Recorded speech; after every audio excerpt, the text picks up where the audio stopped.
When you go to someone and ask them what their favorite Marvel movie of all time was, you can get a variety of answers actually.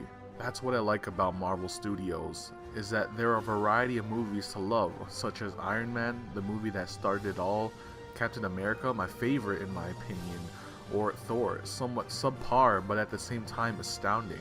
No matter which character movie you choose from, it all relates back to Marvel Studios, except X-Men, Fantastic Four, and some of Spider-Man. But other than that, Marvel has been dominating the movie scene lately. As you may have heard, Infinity War is just next year, and a teaser has already been leaked. Marvel launched their cinematic universe with the release of Iron Man in May of 2008. Next year, in May of 2018, Avengers Infinity War will premiere, making it Marvel's biggest movie and possibly the biggest project in movie history. This was a decade-long event, 10 years in the making, that will culminate to an epic showdown between past, present, and future Marvel characters going up against Thanos, a mad titan who has been teased to us ever since Avengers 1. Is to court death. The great thing I like about Marvel is the way they set up this universe, starting with Iron Man, then Hulk, Iron Man 2, then Thor, then Captain America, and then culminating Phase 1 into Avengers 1. Marvel established solo films for each of their characters, then having subtle links towards the other solo films without losing its focus on whatever solo film they're working on. These are more referred to as Easter eggs, or maybe even the post and after credit scenes. Mr. Stark, you become part of a bigger universe.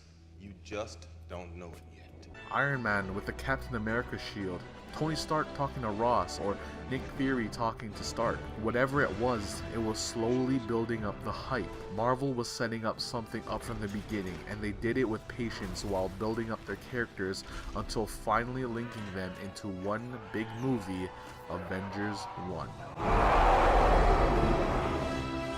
Now, with most of the public's attention on the franchise, Marvel had the opportunity to take huge risks like expanding their universe outside of Earth and Asgard.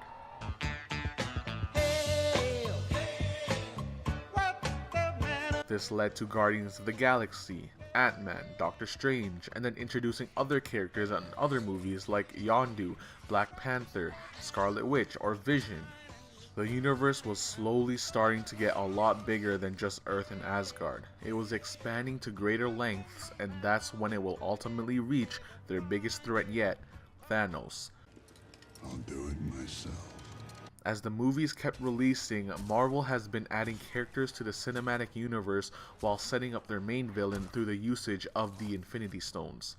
Avengers, Thor 1 and Captain America 1 had the Space Stone, which was in the Tesseract. Avengers 1, Winter Soldier, Age of Ultron and Civil War had the Mind Stone, which was in the Scepter. Thor 2 introduced the Reality Stone, which was in the Aether. Guardians of the Galaxy Volume 1 introduced the Power Stone, which was in the Orb.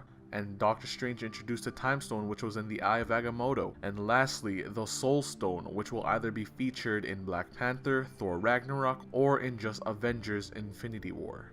With the stones all intact and introduced, this leads two stories to clash. We have the Avengers and the Guardians of the Galaxy clashing with Thanos' quest for the Infinity Stones.